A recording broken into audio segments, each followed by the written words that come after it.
I was gonna show you guys what we use for one of the tools we use for flies in the summer. I bought one of these last spring from a guy that brought these down from Canada. Come from Hanna, Alberta, Canada. He brought these down on a 86 Chevy Dually 4-speed manual pickup, 2-wheel drive.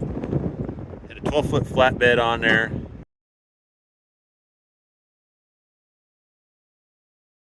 And he had, I don't know, 8 of these maybe on his pickup. He put them all, took them all apart, right? They weren't assembled like this, but anyway, he brought these down and sold a few of these in the neighborhood. And so yeah, it's supposed to apply your insecticide to your cattle, kind of help with fly control.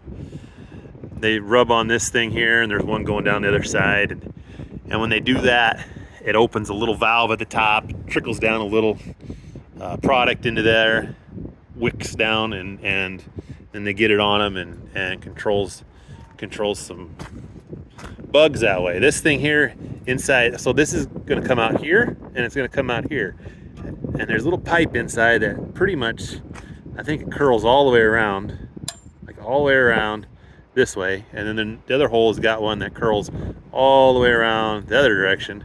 And the idea is when they get under it and start rocking it around, it works it. So you can see it's getting wet there. It works it around, and then it comes out. I've got another one that's similar. It's just got a plastic tank with a mop kind of bolted around it, and there's holes about here where it'll weep out. And if they get under there and have to stand like that, the stuff will just eventually start running on the ground. So at least this way it kind of meters it out. You don't waste so much. Those are just a couple propane tanks up there. And I was going to mix some up, not so much for flies now, but lice. I think it'd be just as good in the wintertime for lice. What we use is irrigation drip oil. You can use diesel fuel. Mineral oil is what he recommended also, but he says drip oil is the exact same thing. It's just a different grade. But, so yeah, drip oil is what we use, and permethrin in the summertime. This is pretty strong stuff. This is what I spray on crops.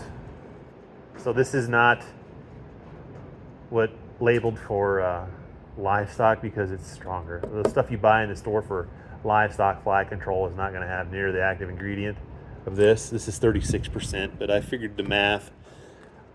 And what I need to mix to 10 gallons of oil is going to be 4 ounces of this 36% permethrin to equate what that crap in the store is. So anyway, that's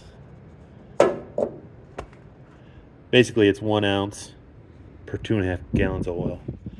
And he also said in the summertime, throw a little turpentine in. That is a natural bug repellent, mosquito repellent. That'll help for your mosquitoes. You won't have mosquitoes with that. So that's what I did. Whether we had any mosquitoes, I don't think we had any mosquitoes last year, but it was also the driest it's ever been. So there wasn't a lot of potholes and stuff for them to grow in, and we didn't have mosquitoes last summer. But that's the way of it. I show you where it's made. Alberta, Canada. Showed you that already. And this other thing is my old creep feeder that I got to do a little repair work to.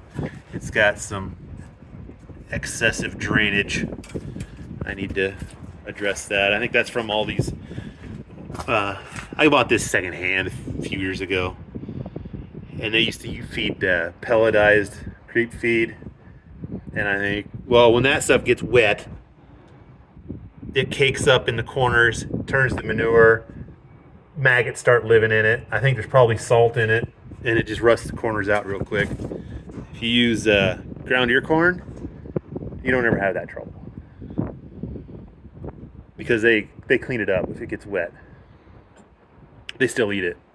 So anyway, that's what's going on. For the winter, they can rub on it, maybe get a few lice killed or something. So, is it a cure-all? Probably not, but it might help a little bit. Another tool that you can use. So, later.